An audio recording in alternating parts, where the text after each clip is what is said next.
You're listening to Montreal Now with Aaron Rand and Natasha Hall on CJAD 800.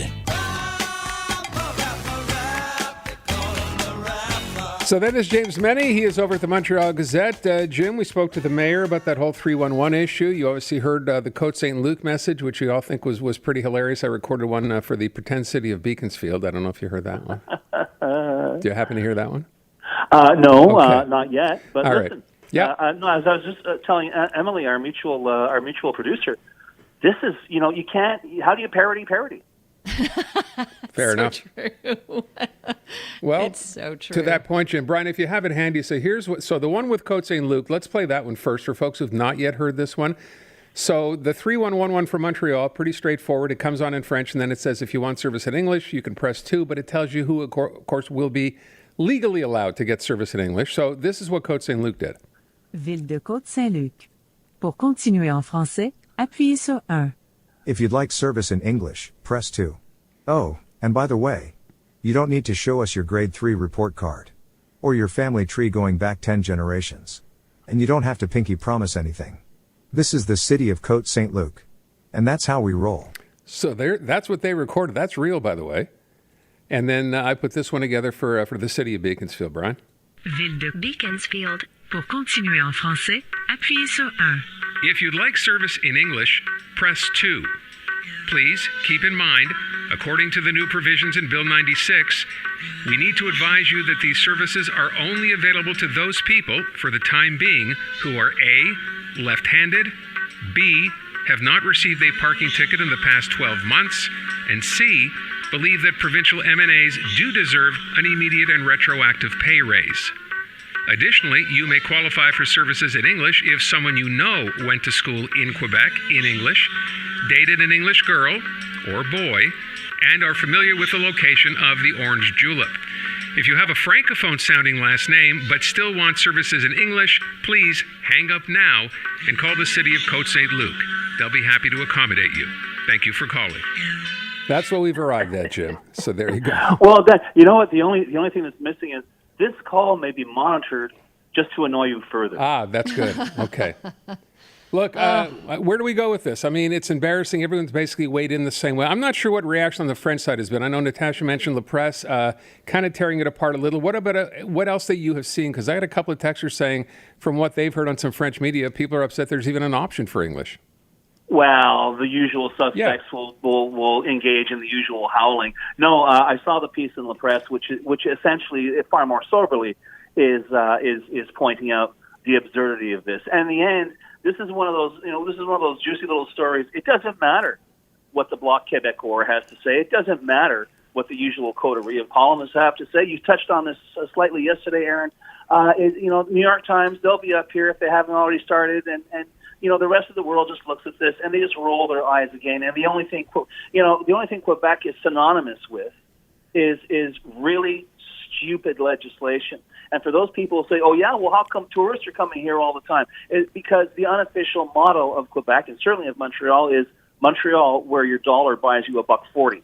So let's just put everything in its proper context. However, that said, I was speaking to Mitchell Brownstein this morning, Mayor of Cote St. Luc, and he said, people, just to give people a chuckle, and the message won't be on there permanently, but he did point out that the lawsuits continue. We chuckle over this, but this is very serious stuff. This is yet another example of a government that doesn't care about little details like legalities or constitutional rights or whatever. They are just going to push their agenda through. And the only light I see at the end of the tunnel for if you're an Anglo in Quebec is never mind the coverage or lack of same on Bill 96 or its absurdities in the French press. What's happening in the French press, though, is that there are a growing number of stories that are singling out various cabinet ministers, various policies, which are absurd for all Quebecers, which are absolutely nuts, which make absolutely no sense. And I sort of predicted this last year, but as the months progress without a pandemic, as this government has to stand up and pretend it's in charge and that it knows what it's doing, it's going to become painfully apparent to anybody who's paying the slightest bit of attention to what's going on in Quebec is that, as I said before, these people don't know what they're doing and they're doing whatever they want. the mayor, Valérie Plante, when we spoke to her earlier, said she does not like that message. She does not like the message that you get right now on 311, and she wants to change it. And I was thinking, well, other than just getting rid of it, how can you change it that's going to make it more, in a way that will make it more palatable? Well, the other question is, why did you sign off on it? This is not a text from the provincial government. This is a City of Montreal initiative, much in the same way as Cote St. Luc had its very clear take on how to deal with this. The City of Montreal, which last I heard includes Valérie Plante, decided that this would be the way. This is how we're gonna make this out. And as I mentioned yesterday, Longueuil took a completely different approach, but quite frankly, one that at least was expressed a certain amount of consideration for Anglophones visiting its site, saying how you can translate the various articles and so on. But this is it. They throw out this one-size-fits-all piece of ridiculous legislation, and then you're supposed, if you're a municipal politician, you're stuck holding the bag and having to figure out a way to deal with this without looking totally stupid. And as I say, in the case of Cote St. Luc, they seem to have pulled it off. In the case of Montreal, the very fact that Valérie Plante came on and said they're going to rethink this suggests to me that, well, perhaps you or someone in your entourage should pay a little more attention to what's going on your website before you get called onto Montreal Now. Let me ask you if this is, this could be a stupid question, but given that, as it's pointed out in La Presse article, 24.2% of the population of Montreal declares themselves as English speaking at home. And so, in these new provisions to Bill 96, an exception is being made for us, right? But can an exception for the entire city be made, given that such a good proportion of our population speaks English?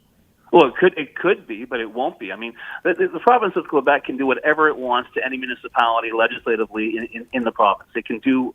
It can decide that you're going to do this, or this legislation is going to fly, or this local legislation is not going to fly. Mm-hmm. They have absolute power. Municipalities are creatures of the province.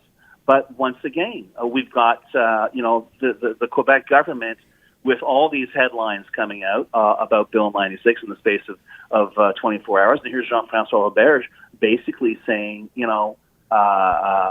doubling down. I'm not gonna change this. This is what we said we're gonna do, and this is what we're gonna do.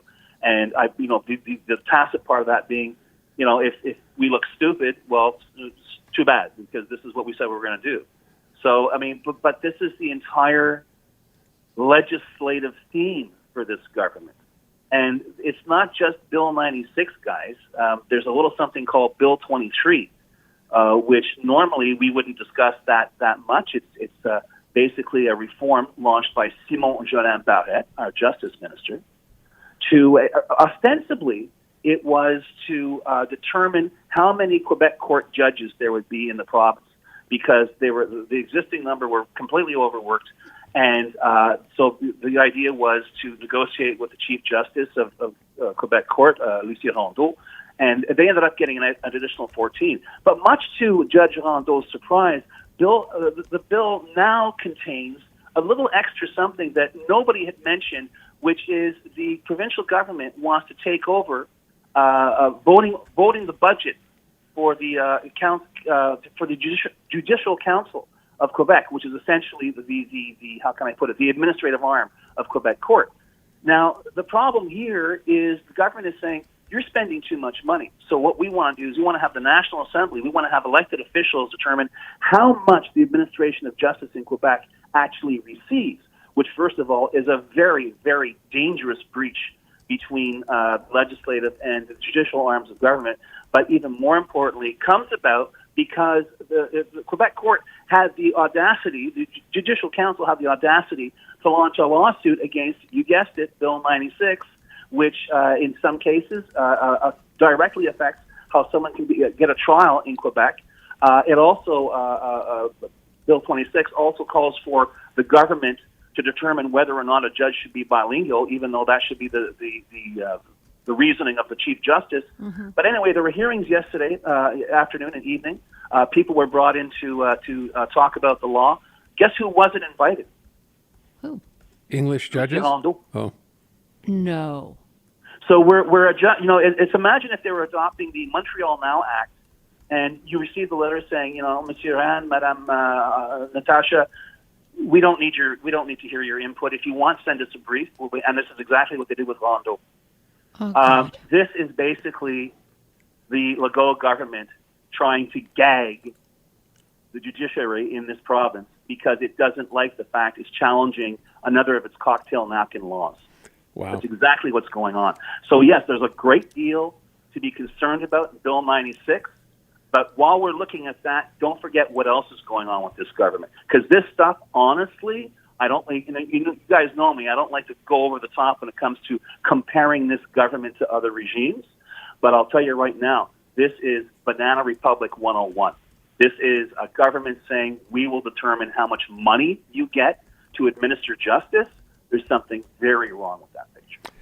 James Mennie, Montreal Gazette. Jim, thank you. You have a good weekend. You too, guys.